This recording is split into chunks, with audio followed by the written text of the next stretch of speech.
Hey guys, it's Jessica from Audacity, and I am super, super excited to be interviewing the director of the documentary High on Heels, filmed right here in our hometown, Atlanta, Georgia. Ladies and gentlemen, Mr. Adelin Gasana. Did I say that right? Awesome, awesome, Said awesome. it perfect. Yay! Thank you so much for sitting down with us today. I am super, super excited to introduce our audience to your documentary, High on Heels. So tell us about the film and what inspired you to create something like this. Well, it actually first started as like a fashion intrigue piece. Someone who has an interest in fashion and fashionable people. I thought it would make for a good art film, an art project. But documentaries need a little bit more layers to it. And so me and my producer friend Lolo Coyote, we sat down to think of ideas of projects that we could do that's doable, that we could do here locally, that's in our budget range. And we were throwing a whole bunch of ideas, and she told me about her experiences of back pain. And when I look at her, I mean, she's a fit woman, young woman, and I didn't even see her struggling with back issues. Don't have to walk with a cane or anything. And then she says, no, she told me she goes regularly to see her chiropractor, and she told me it's because of her years of wearing high heels. And I said, interesting. And so then we were like, and then we kept talking more about, so what drew you to heels and why did you feel the pressure for it? And then lo and behold, we said, there it is. This can make for a good documentary storyline. And so that's really how it started. It started with something we want to do as a kind of a fashionable piece, artsy kind of project to, here's a deeper layer of women's, lifestyle and experience. Okay, well that's really cool. Okay, that's ooh, okay, so this all started just from a chiropractor story. Like that's crazy. It's amazing how you can find like so much creativity in what appears to be some of the simplest things. But I always say like that's where you find like the meat of a lot of really great storylines is the things that you really don't think about that you're doing every day, like wearing a good pair of shoes. No, exactly. And that was another thing too that drew me as a director for this piece was, here's high heels, very mainstream, subtle accessory. We all kind of take for granted. It's always in the room. It's there. We hear it, we see it, and everything. And we even know we see the business, the design, manufacturing side of it. But I want to ask a little bit more. What is it, and where did it come from? How did it get here, and where is it going? And so this is kind of what propelled restart, our researching more on the topic, and thought that let's expand more on this. And that's great because honestly, the way I feel like women's fashion is so dismissed. I mean, if you watch like The Devil Wears Prada, you have Andy's boyfriend being like, oh, well, like, what's the big deal? It's just clothes. It's just clothes. And people don't realize that the fashion industry is countless numbers of jobs. It's hundreds of thousands of jobs for people who need employment, all the way down to the creation of the shoe, the model who wears the shoe, the designer, the store owner, the franchisees. Like these are hundreds of thousands of jobs that are being created just from one shoe, you Mhm. know?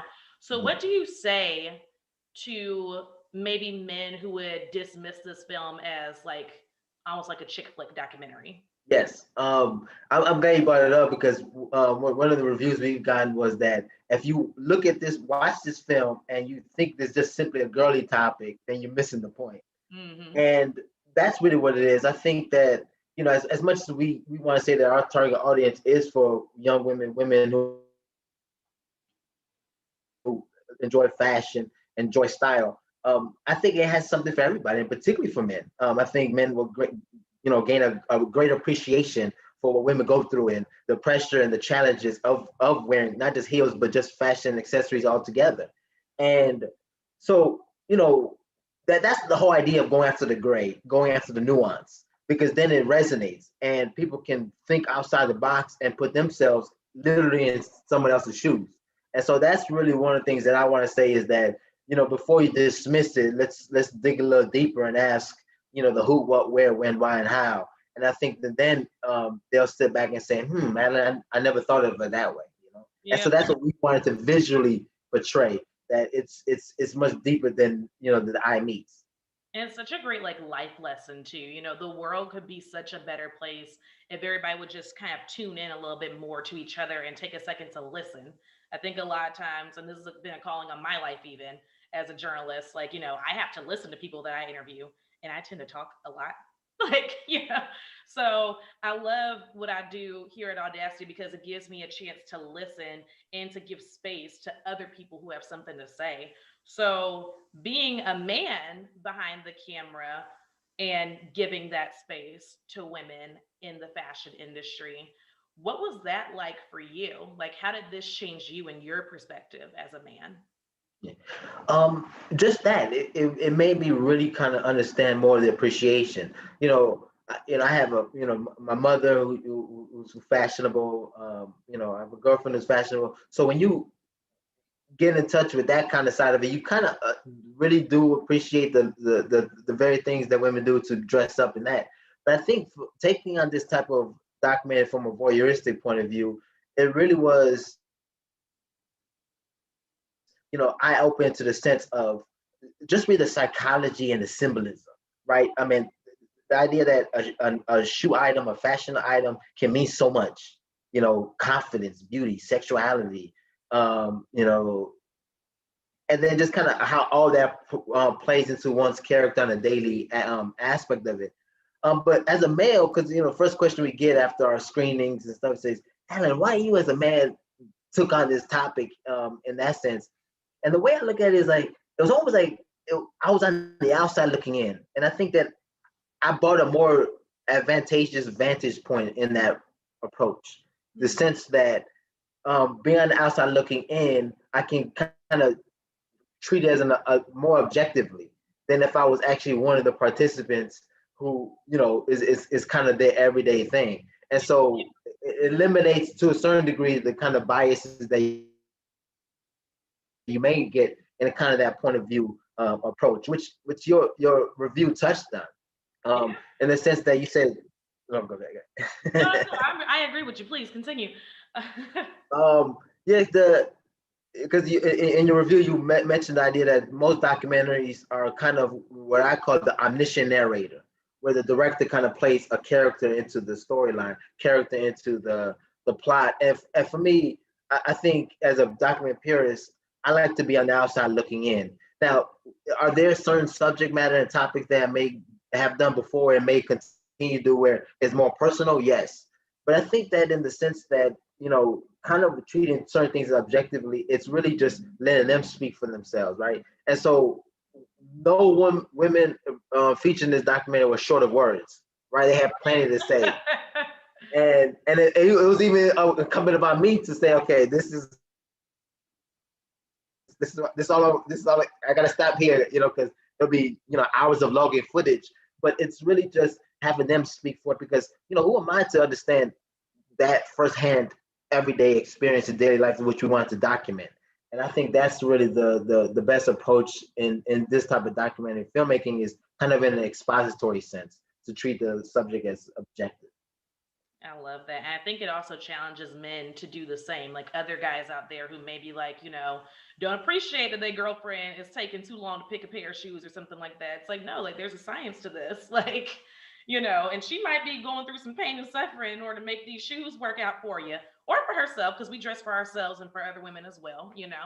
So, Yeah. work for the boardroom, for the show. There was I actually because I'm also an actress, I actually had to do some very heavy choreography on concrete in platform stilettos. In my yeah, a couple of years ago, that's what I had to do. So that was I mean, I crushed it, but it's definitely something that folks could appreciate as a challenge, as an accomplishment, and just as something that's a really great fashion statement, I would say. So my next question: did you guys film this during the pandemic, or was this before COVID-19 kind of ruined all of our lives? No, we were lucky. This was entirely done in the year 2019. Oh, It okay. took us actually we started in 2018, going into 2019, so it took us about 15 months to complete. but COVID-19 changed our distribution route, the direction that we wanted to go. 2020 was essentially supposed to be our kind of film festival rollout. We're supposed to hit the circuit scene Yeah. in that sense. And actually, we in January of 2020, we premiered at the Miami Fashion Film Festival. And so that's when we were kind of in the going, say, okay, this is how we're going to roll out. We did 2 big public screenings here in Atlanta, Georgia. And then COVID-19 hit. And so it just, so me and my producer sat down and said, okay, should we just kind of hold off on releasing this film and wait until COVID-19 or whatever, at least in those early days, oh, this is just going to blow away in three, Right. 4 months, right? We Um, should. exactly. Lo and behold, it was longer than we all expected. And we said, you know what? Everyone's at home, it's home quarantining, everybody's binging. I said, let's get this out. And so we debuted it on YouTube, and then we eventually were able to get on Amazon Prime Video, and had a run there. So it was, we put it out for the masses, and we've got a lot of rave reviews for it. Well, that's great. I'm happy that COVID didn't have to stop your project, because it really is some great work that you've done. I think, well, darn it, that throws out the question I was going to ask next. I was like, what was it like filming during pandemic? Okay, but like you said, it did change your distribution route, and you guys were able to get creative. So, what advice do you have for other people who are trying to do film right now? Like, have you started working on any other projects during this period, or have you been solely focused on distribution for High on Heels? Yeah.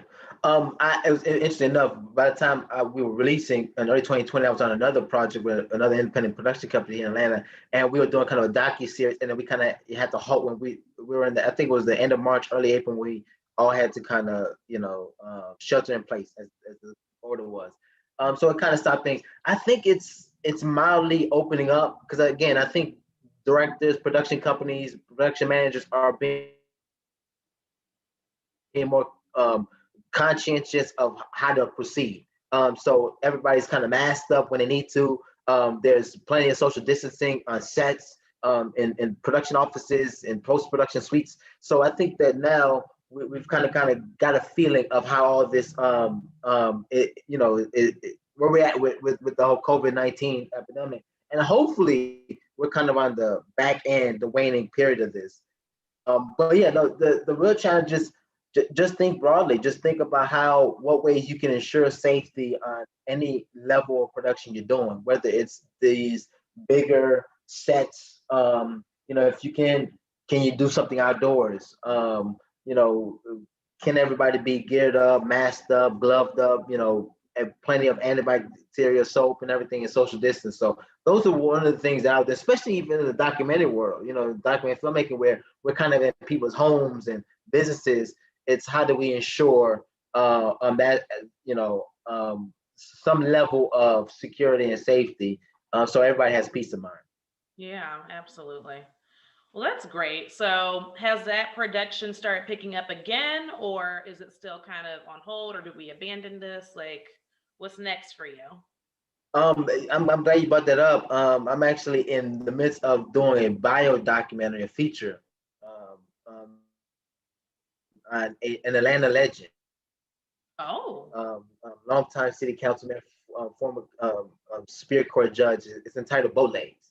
And we interviewing all the big names, the Andy Youngs, the Kasim Reeds, Keisha Lance Bottoms, a lot of the big name people coming on board to be interviewed for this documentary. And it's a biographical documentary about one guy's, born and raised, and then helped make Atlanta what it is today.